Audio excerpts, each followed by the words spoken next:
Good morning, everybody, and welcome to this week's VIN-dow with Robert Hollinshead. All right, Mr. Hollinshead, let's talk. Let's talk about the market. It is wild out there, I find. Okay. Hey, Shorty, so you're telling me the idea that we should create let's call it a degree system for people in the car business, went over like a fort in church? Is that what you're telling me? I love the idea personally. I think it's a great idea. The problem is, I don't think anybody has the time or wants to take the effort to think about it. But God dog it all, I love it. So I'm sorry. Let's go on to our perceptions of what we think the situation is in the market today, because it's getting weird. So we're going in the time machine, Shoney. You ready? In the Wayback Machine. So this is the 50 something. Yeah, it's right around 50 because it was 72 when we had our first gas crisis, and I started selling, let's say, for instance, cars. There was cars then. It wasn't horse and buggy, right? And cars at 72. But we had, let's call it a gas crisis. And let's say a gas crisis, 72. That was Vegas and Pintos and town cars and Eldorados, right? So the only reason I'm bringing this topic up is because it kind of is, I think, going to slide over to RAV4s and S-classes in a second. But when you stop and think about it, in those days, save gas, the middle of the word save, the phrase save gas was Vega. That was Chevy's way of saying save gas, drive a Vega. Nobody in the world would drive a Vega prior to the gas crisis because it was a little tin box of shit. It was shit. And in other words, who would drive that? Until you couldn't buy gas and the gas lines were going out the thing and around the corner and back up the other thing, a fist fight at the gas pump because, the whole thing, right? And simultaneously, you were riding in a town car or an Eldorado, and the next thing you know, the Vega was worth more than the Eldorado or the town car, the Suicide Door, Fugazi Blue town car, like a dream come true type of car. Worthless, completely, utterly worthless. One of the first big investments I ever made when I was started buying and selling cars was a F6 million pickup truck, something like an F350 something, like a big giant crew cab something or other that came from Alaska. Pinched that little baby in bright red. I remember it like it was yesterday morning, right on the cusp of when things went sideways. Needless to say, at that time it was probably like a $5,500 truck or something. It's half the bankroll in 1972. Couldn't get a third of the money back at Bordentown. Couldn't sell it for any price. Nobody would bid no matter what. But the Carre came to the rescue. So a Carre, which, a Renault Carre, little junk box, nobody could give them away under any circumstances until the gas crisis showed up. It's triple sticker price. Let's just say sticker price was $19.99. You put that little hamburger in lane 7 at Bordentown, and it would bring $4,700 with fistfights in the lane. In other words, people dying to bid on the car, right?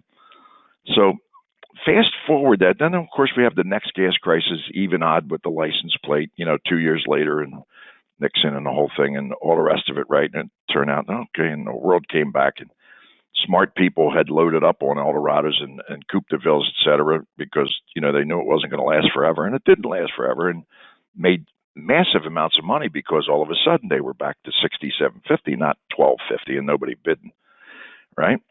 So I'm sitting here thinking about this because I'm watching, the market, this part of the country.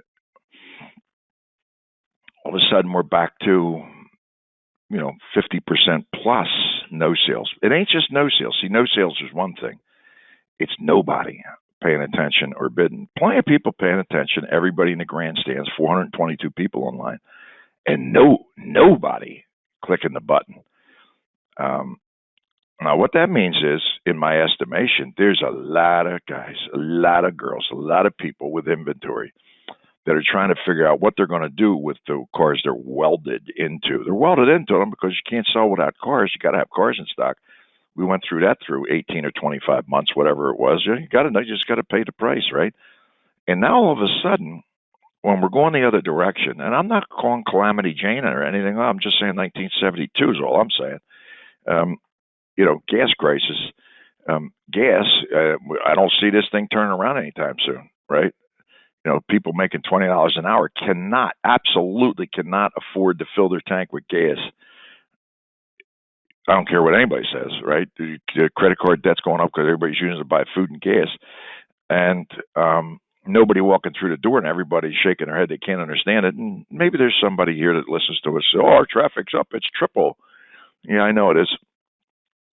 And then when we think about this, these trucks and things and gas, anything that was wild, the goofball cars, the Lamborghini this and the Urus that, all that Bitcoin money evaporated, right?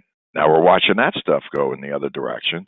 Of course, we're not letting it go all the way like a cliffhanger thing going off the cliff, right? But if anybody believes them cars aren't moving down, if anybody thinks that these gas guzzling and everything isn't going down, we're in a state of denial, right? What really drove this home is the hybrid RAV4. the hybrid RAV4 bringing 63G, a RAV4 bringing and then one lane over the S-Class something or other AMG, whatever. Ain't nobody bidding. You follow me? Car should be worth $73,000. Ain't nobody sniffing at 50. That don't make it worth 50. It just means nobody's interested at 50. And then you got to ask yourself the question.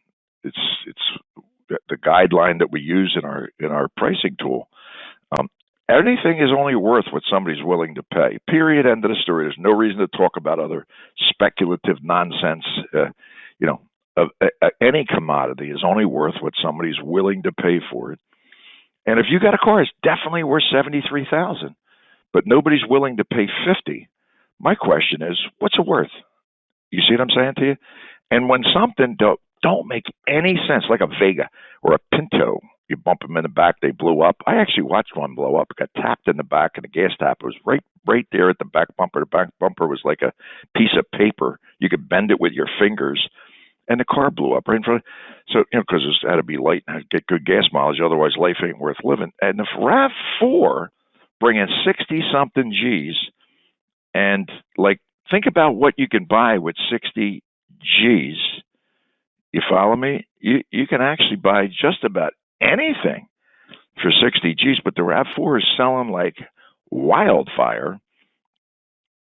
And just think about 60 Gs. There's just about you can buy any E-Class you ever dreamt of. You can buy a light 2022. You can buy anything for that kind of dough. And this is the reason why this is in the back of my mind. I'm watching this happen, and it's coming back to deja vu of 50 years ago of the reality of the marketplace.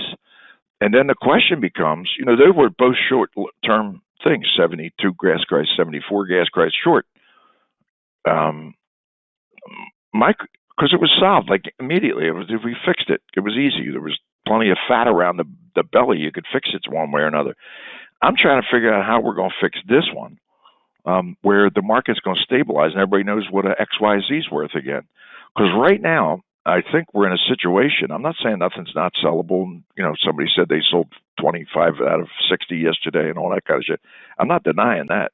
All I'm saying is we're in a weird circumstance that a lot of irrational things are still happening. The Hertz-Avis thing disappeared, so that fake helium in the balloon is gone, and now we're floundering around trying to find out where, what level our toes touch the sand, and you're wiggling your toes, figuring it's got to be somewhere soon. I ain't feeling the sand, to be perfectly honest with you. It feels very weird, man. And statistically speaking, the normal participants are all logged in. The numbers are all there, the same identical numbers as it was when it was Wild Man's time and last 2 years ago in May when the whole thing went into cloud cuckoo land high.